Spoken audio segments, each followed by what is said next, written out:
So I only have a few slides left for this portion of the program, and then I'll be open to questions. And the questions don't necessarily have to be about what we've been talking about. I have included in the description of the program that there would be time for questions on clairvoyance and that sort of thing. So those kinds of questions would be welcome also. And they do apply in a way to the subject in question, because any of these powers that we're able to develop tend to come forward in service contexts if we're dedicated to that. And it's almost better to let them unfold that way than to pursue them.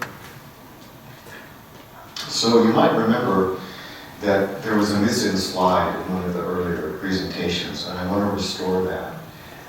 And that came in a portion where I was speculating on possible mantras that could be used as a way of attuning yourself to a particular path, or feeling whether a particular path was the one that you resonated with.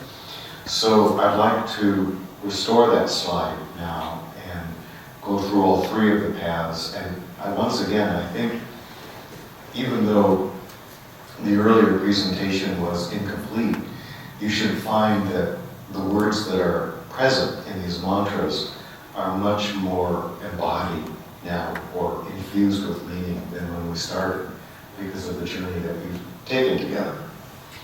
So I want to remind you that for me, the ultimate goal of each path is some help with. For the mystic, I see that my primary teaching is how to know the difference between the real and the unreal. If I say that in an abstract way without explaining it, you might think that it has to do with big things. But actually, every day, all day long, we're confronted by a culture that believes that you can be made happy by A, making money, and B, buying things with that money. And however you might feel about that system, if you're a spiritual person, probably you realize there's a lot of illusion there, a lot of invented needs, people feeling like they have to spend money on things that ultimately won't matter to their spiritual growth and development.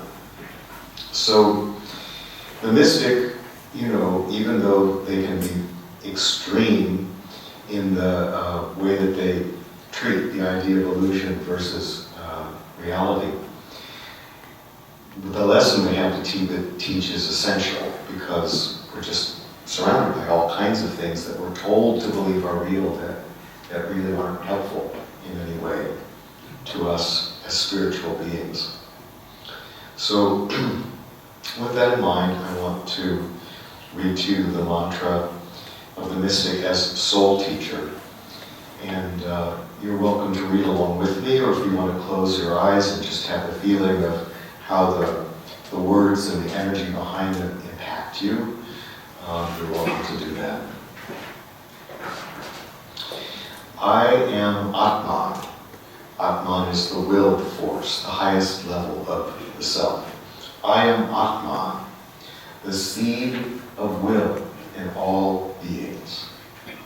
The strict, harsh, yet supremely loving law that spurs their evolution, realizes their perfection, and relentlessly draws them home. As long as the universe exists, I am bound to propel the learning and growth of its every particle, from latent potentials to manifest powers, and ultimate rest in the omnipotent divine.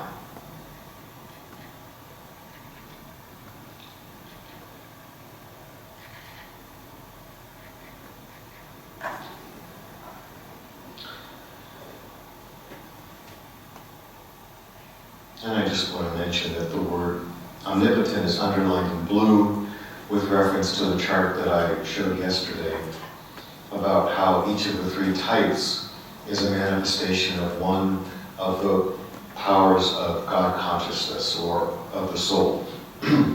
Omnipotence means all power. And the other two are omnipresence, which means being everywhere at once. That's a property of the empath. And the other one is omniscience, which is knowing everything about beings and planes. That's a property of the seers. So now the mantra of the empath as soul healer.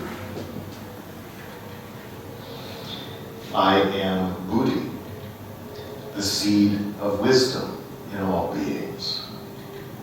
The gentle, supportive, supremely loving embrace that heals their separateness, realizes their oneness, and softly, sweetly draws them home. As long as the universe exists, I am bound to nurture the learning and growth of its every particle, from isolated identity to all-inclusive unity, and boundless bliss and the omnipresent divine.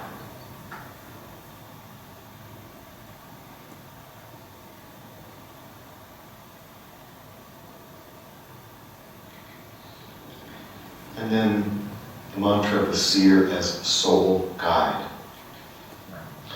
I am Manas, mind, the seed of self-knowledge in all beings, the ever-increasing understanding that lights their way through bodies, levels, states, and realms, and firmly yet gently guides them home to their true purpose and place. As long as the universe exists, I am bound to illuminate the learning and growth of its every particle, from deepest ignorance of self as matter to of oneself as spirit, within the omniscient divine.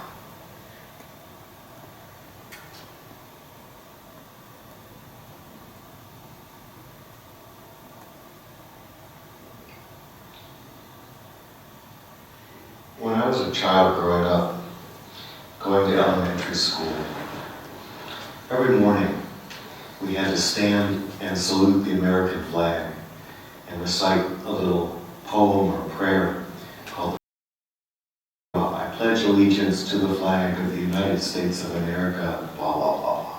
I imagine this is something that some people even still experience in whatever country they live in. For me, when I read this seer as soul guide mantra, because it is who I am, who I feel I am in the world, in the universe, it feels like I'm reading the Pledge of Allegiance to Source instead of to the flag. So anyway, all of you who have been registered for this will get PDFs of the slides. You can study this. Again, you can kind of feel your way into it, meditate on any of these that appeal to you, and get a feeling for the resonance behind them. From my perspective, it's far more important to feel the energy behind these words than to try to figure out what a mystic plus empath is, or what a seer plus mystic is. Those are more relative uses of the idea of the three types. They're important, and they can certainly help you understand better what a life purpose on the physical plane might be in a particular lifetime. But this is really trying and attempt to describe the whole reach and range of our evolution as these three types. So once again, coming back to our initial question, what is initiation really? It's a means of tracking spiritual progress on our journey back to Source. And the chart that I showed you with all the planes, all the beings, all the levels, in a sense, wherever you are, whatever you're aware of, whatever your task is in any of those boxes that I outlined, that would give you some idea of where you are in your evolution back to Source. Teachings on initiation provide models of spiritual progress with guidelines, rules, and signposts to help us find or mark our way. They're only valid to the extent they inspire us to achieve an ever-increasing capacity for service in teaching, healing, and guiding others. And there's, once again, our image of the path painted by the Theosophical painter Reginald Miquel in 1895. So that ends the morning's presentation. I'm open for questions about anything from the weekend, also from just in general, anything about clairvoyance or other matters. I don't think it should be any trouble for any question you might have to be turned in the direction of a question about initiation, because as I mentioned at the beginning, initiation seems to underlie just about every aspect of our experience, whether we're aware of it or not. So, any questions? Yes, I was wondering if you could, because I didn't grasp, I didn't understand, in a slide, you had the mystical and then the empath, and then there was this arrow going into invisible, like the devas. What was this, the arrow standing for? I can explain that again.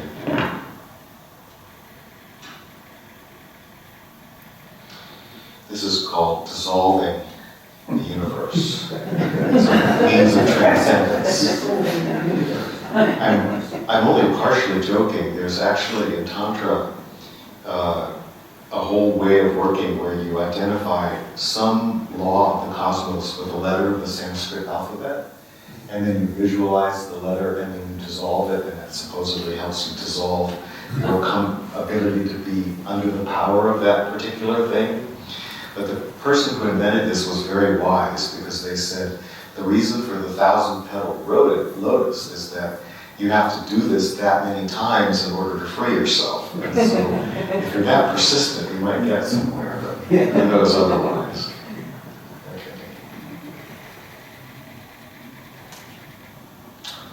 Okay, so the purpose of the arrow is it starts from love wisdom and then moves over, and the idea is that in the central two columns, the beings and their needs are described.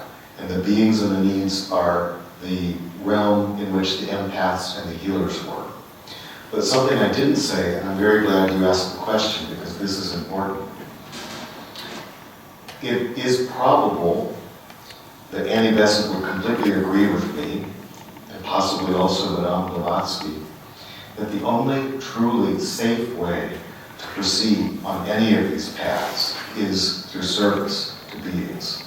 And so, in a sense, if we're trying to master powers and break laws and laws of the universe and achieve transcendence, we could do a lot of damage to ourselves and possibly to the world, which is why I talked about the dark magicians yesterday. On the other hand, with the bodies and the planes, it's conceivable simply to get lost in the mystery of it all and not care about anyone else and just go off and explore. But really, as Annie Besant pointed out in that phrase about the mind of the masters, we're here to learn how to help along the process of evolution for all beings. And for that, there's no better arena than those two middle columns. If you're able to help the minerals, the vegetables, the animals, the humans, all of which are embodied, that's a form of service that can train you for any of the other paths. And specialized abilities may develop over time where you're able to perceive the existence of devas and their needs, for example. When I come here, one of things I do with the permission of the ITC is I go around to look in the landscape to find where the devas are and determine what they need, if there's any particular care that they require. Sometimes they tell me, or sometimes I feel it, in order to support their existence in this area.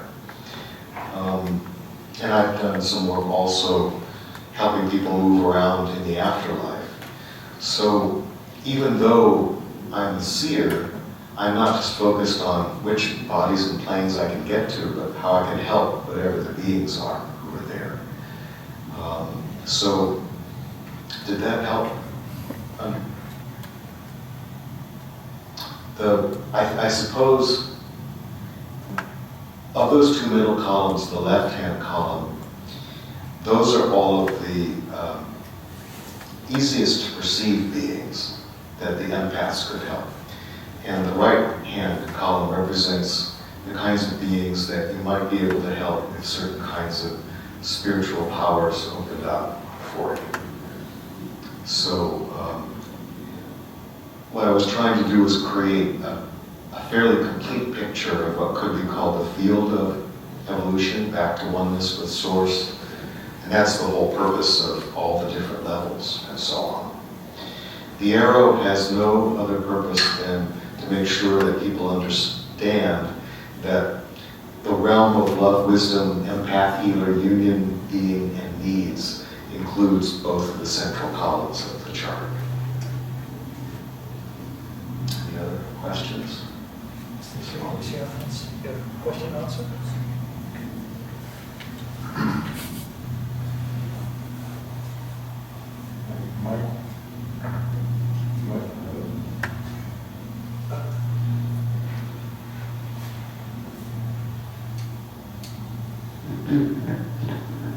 Battery is nearly flat. I'll try to be quick. So the beings in the third column, would the three paths also apply to them? For instance, I'm reminded of the concept of the jinn in Islamic lore, who are said to live lives parallel to ours, and among whom you have more animalistic beings and also householders and also very devout Muslims. So that also implies that they're progressing on the path. Do these three paths also apply to them? I'm learning about that. I would say yes, provisionally, because I'm not absolutely sure how it works. This is going to sound very strange, but I'm going to tell a story about one of my experiences because it does illustrate the matter. So we know about angels of light, and sometimes we hear a little bit about angels of darkness, but what does that mean? Annie Besant has a great essay that I collected in the anthology Invisible Worlds about the light and dark sides of nature. And one of the ways in which the idea of this darker side of nature plays itself out are the beings who dissolve, form. So you can start with bacteria, for example, and then you can move up to different levels of being and more abstract forms of dissolving. Conceivably, these beings are liberating other beings out of form into some other form, and that could be called a form of transcendence or cutting through illusion, in which case bacteria would be mystics. And there might be equivalent levels of being for the other three paths. But the story I want to tell is whenever I go to a hospital, I'm very aware of the Deva presence there. I know there are lots of people, including people in my family, who will say they hate hospitals because they associate it with smells of death and bodies and suffering and so on. But what I always feel is that there's a tremendous opening above the hospital to all of this energy coming in from higher levels of being. And and angelic presences who are responsible for that. So I had a strange experience in January of this year where all of a sudden I was struck with a kind of paralysis on the left side of my face. I learned that it was not a stroke, it was what is called Bell's palsy. The symptoms are more or less gone, completely gone now, and have been for many months. But when I went to the emergency room of the hospital where I was treated, because they had to make sure it wasn't a stroke, I was very aware of, the angels of light that were there. But I had not been in an emergency room for many, many decades. And one of the things I became aware of was that there was a whole room full of devas or angels that were waiting for the people who were dying in all of their pain and suffering. And it was like a square room, just like any, not very attractive room in a hospital. Tile floors, plain walls, seats around the edge, and there were all of these guys that looked like a cross between angels and police officers dressed in black robes. And they were all kind of sitting in their chairs, scrunched down, waiting for whatever they think of as action. Maybe there was a TV in there that they were watching. And when I appeared, I looked at them and I said, "Hey, you guys must be the death angels. You don't look so bad." And one of them went, "Heh, heh, heh." So I think that would be sort of the angel equivalent of a mystic somehow. Again, the whole idea of liberating was involved. Luckily, that was all the conversation I had. So, another question?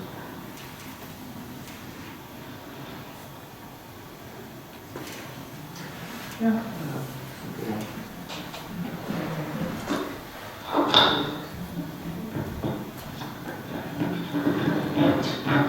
If we think of Earth as a being,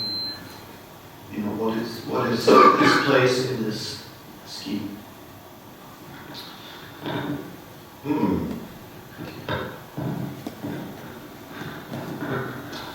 My guess is there's a deva of the planet Earth, and it would be, as far as our planet is concerned, the highest level of collectivizing or systematizing deva. But I can't say for sure because I haven't actually encountered that being, at least not in any form where I could communicate or get some idea. But your asking the question actually brings up an interesting point. So one of the things that I've learned from Theosophy is that everything exists on a continuum.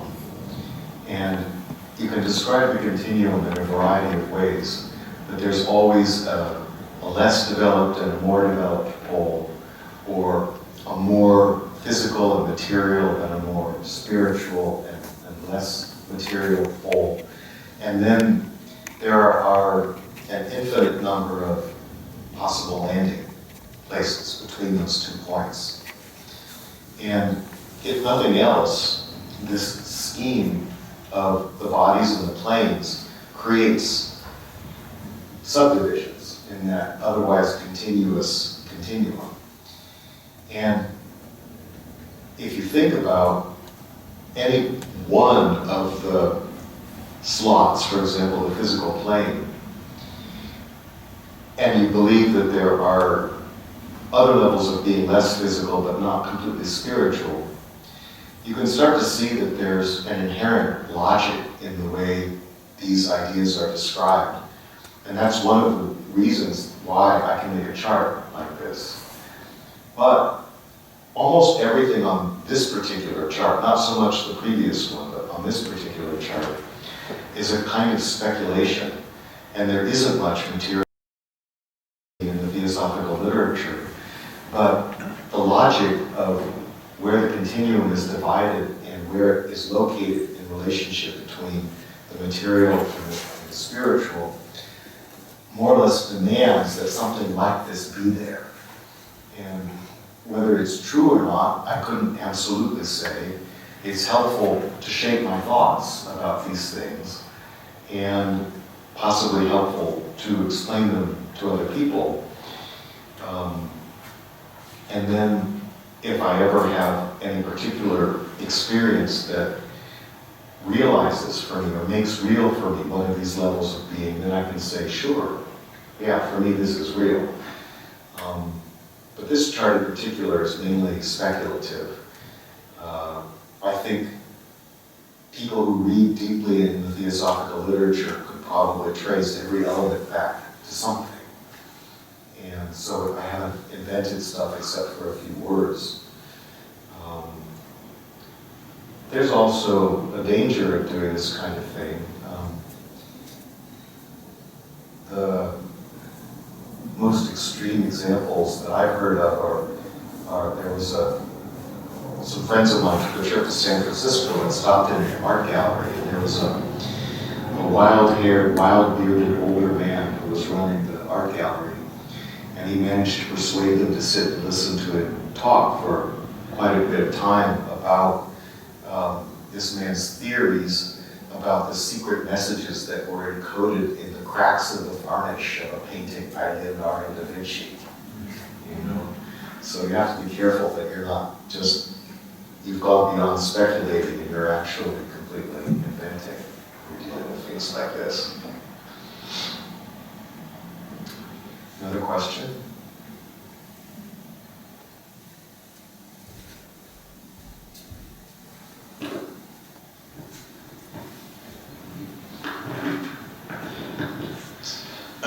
So when you talk about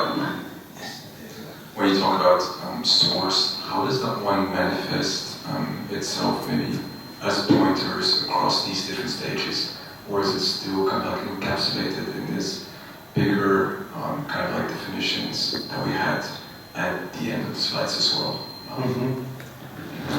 You know, there used to be that saying, there's an app for that. Remember that saying? I think I could say, like just about any theosophical lecturer, there's a chart for that. So I don't have it with me, but I can explain it a little bit on the basis of some things we talked about yesterday, which unfortunately you weren't here for. So the theosophical creation story is a form of something that an academic would call emanationism, because the universe manifests itself through emanating from one level of being outward or downward or both into other levels of being. So I call this beginning point source, and then don't define it too definitely beyond that, although I believe the source permeates everything, because the theosophical ideas of how the emanation takes place are quite complex. If I were to try to summarize, there's a level of being called the absolute. It's inconceivable to any being that it was the source of, because it's outside and beyond anything that we could consider as a state of consciousness or a state of being or a state of reality that our senses and our mind could even grasp. So there are a number of religions that start from a similar point. Neoplatonism does, and Hinduism does, and to a lesser extent, or a less obvious extent, Buddhism. But the idea is that the absolute, you could say it conceived of the notion of growth, and then it created a universe within which it could experience the play of what growth means. So the best place to find out about these things is a book by I.K. Taimni called God, the Universe, and Man. God in the universe. God in the Universe. Man, God in the Universe, thank you. Using being into and using the yoga teachings, he does a very good job of explaining it, and in a lot of detail. His way of putting it is that there is this higher level of being the absolute. In between our reality and that reality, there is a sort of stretching or expanding almost into an egg of that being, and what was one is still one but has two poles. Male and female, positive, negative, there are a variety of ways of describing it. And at a certain point, that's at a lower level of being because it's not yet a manifested universe, but it's beyond the unmanifested universe. And sometimes in theosophical literature, that's called the manifest unmanifest, or the unmanifest manifest, and you could go either way. But it stretches, and then at a certain point, those poles separate, and you could say that the egg bursts open, and what spills out of the egg is the universe that we experience. And what I mentioned is the three logoi, or three manifestations of the source, as logos, using the Neoplatonic word. Tiny had a really wonderful way of describing it as let's see, I want to make sure I get this right. I'll go backwards. The universe is the imprisoned God, God imprisoned within matter. The universe that's between the manifest, unmanifest universe is the immanent universe, in the sense that God is immanent or present in all aspects of it. And then the absolute is the level beyond that, that's outside of all of this. So, if you think about it in those terms, it's useful for talking about how the universe is created, but it's not so useful for talking about how we evolve back to oneness. Because again, you've got the levels of being that are more or less inconceivable. So the closest we can get really to conceiving is that we have a highest self that somehow we're evolving towards, that we're going to eventually achieve, that is a full manifestation of who we are and what we were created to be and what our function is in the universe, with a level of omniscience, omnipresence, and omnipotence that are relative but very close to that of the source itself. And at that point, in essence, we are gods, not the God of this universe, but gods. And that's the end of our evolutionary cycle. Somehow, in that state of being, we are ourselves, and we are also God. And there's no separation, and we don't lose our identity. Because our identity is a particular function. Inconceivable, again, what that state of consciousness would be like. So, the word source for me describes the function of all of this without being specific about levels or systems or stages of evolution or emanation. And I think more particularly, the answer to the question that you asked is, you could say that the light of source permeates everything, and our job is to perceive it in everything. And as we're able to perceive it in everything, we discover a path back to oneness with source, because we're essentially acquiring the way that source or God consciousness perceives things. Every one of the levels of being that's outlined in this chart represents a stage of development of our awareness of the divine in all, or source in all. So for some people, the divine is everything they chase around on the physical plane to make them happy. For people at a higher level of being, it'll be a different sort of exploration of the source as the light behind everything.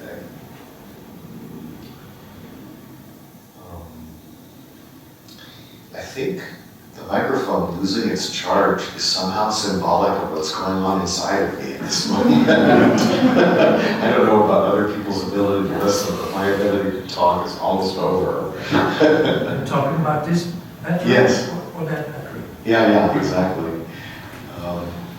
Any other questions? I'll see what I can do, but if I start spouting nonsense, just put up a sign like that.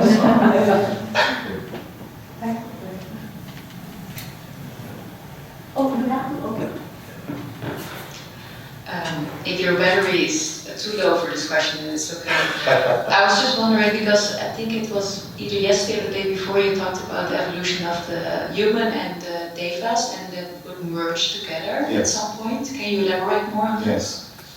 I've only found this in one place in Theosophical literature. It's an article that was published in the Theosophist back in the 1920s. Around 1926, 27, 28, somewhere in that. It's called Devas and Men, and it's by Wodehouse, W-O-D-H-O-U-S-E. And he doesn't actually come out and state it as an absolute reality, but his way of viewing evolution is that the Deva evolution and the human evolution are running parallel to each other, and that gradually over time they start to overlap. And you can find in some of Blavatsky's teachings an understanding that what we call mind is a bit of, I'll use the term real estate, from a plane of being that's entirely conscious, that's made of Deva consciousness, that has the function of creating what we call mind. And so we borrow some of that to create the thing that we call mind in ourselves. And at a certain point, the adept, the individual who's pursued some level of initiation, no longer needs a kind of self-boundary to keep out all of that not self, the Deva reality that isn't one's own mind. And when that self-boundary is dissolved, the individual has the experience of merging with the level of Deva evolution that represents mind. And at that point, the individual is an adept or a magician, because in conjunction with the Deva evolution, anything can be created or accomplished at the level of mind, and in some cases, levels below it. So if this process happens over and over again on every plane, eventually it comes to a point where there are no more levels of Deva consciousness to absorb. That would be the monadic level, the level just before the divine. At that point, you could then say that the human and the Deva evolutions come together and merge, and that the being that results is a fully developed God. The difference between the Deva evolution and the human evolution, there are a number of them, but the Devas are embodiments of the laws that uphold the universe. So if there's a wind, the wind is a Deva, but the force that creates the wind is the Deva, and the planet on which the wind is created is a Deva, and on it goes.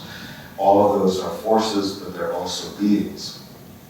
So when you get to this monadic level, there's a merging of the human and the Deva consciousness. We grow through free will and a certain kind of creativity that generates something new. The Devas can create anything that's requested of them, but they can't generate anything new. And somehow a complete God is one that's able to manifest and build and also create and generate something new. And supposedly, the monads of this universal evolution move on to create a universe, and the monads of the next evolution are us. So when we've completed our process of becoming one with the monadic level, we become the mentors and monads and goals of evolution of other beings until they liberate us by having evolved to the same level that we were at. All of that is in the secret doctrine. So how are you guys doing with all this super cosmic stuff?